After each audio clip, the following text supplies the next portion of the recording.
নিজ ইউনিয়নে সার না পেয়ে বাধ্য হয়ে গাড়ি ভাড়া করে পৌর শহর থেকে কিনতে হচ্ছে। এতে কৃষকদের খরচ বেশি পড়ার পাশাপাশি বাড়ছে ভোগান্তি।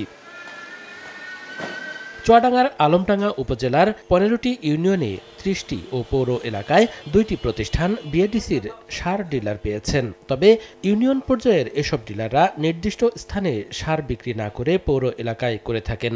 এই সুযোগে কৃত্রিম সংকট তৈরি করে বাড়তি টাকা হাতিয়ে নিচ্ছেন অসাধু ব্যবসায়ীরা। যারা ইউনিয়নের ডিলার আছে তারা ইউনিয়নের ডিলারের সার না দিয়ে পৌরসভার ভিতরে যাই ডিলাররা সব বিলাকে সার বিক্রি করে দেয়। আমাদের খুব সমস্যা হয়ে যাচ্ছে। বাস্তাপতি 200 কি 300 টাকা আমাদের কাছে বেশি নেয়। তবে দ্রুত নির্ধারিত জায়গায় চলে যাবেন বলে জানিয়েছেন সংশ্লিষ্ট ডিলাররা। সব মাল রাখার গোডাউন আমরা পাচ্ছি না, আমরা চেষ্টা করছি সামনের মাসের ভিতর পেয়ে যাব।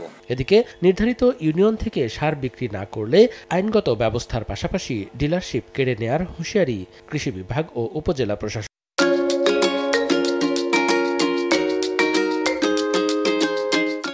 জানিয়ে দিয়েছে তারা যেন খুব শীঘ্রই তাদের স্ব ইউনিয়নে চলে যায় এবং ওখানেই সার নামানো শুরু করে। নিজস্ব বাজারগুলোতে যদি তারা সার বীজ সরবরাহের জন্য তারা যদি গোডাউন না নেন তাহলে আমরা তাদের বিরুদ্ধে ব্যবস্থা নেব এবং সেক্ষেত্রে হয়তো তাদের ডিলারশিপ বাতিল হতে পারে। চলতি বছরের জুন মাসে আলমডাঙ্গা উপজেলায় বিএডিসি ও বিসিআইসির ৪৮ জন ডিলারের মাঝে ৪ রকমের রাসায়নিক সার বরাদ্দ দেওয়া হয়েছে প্রায় ৭০০ মেট্রিক টন।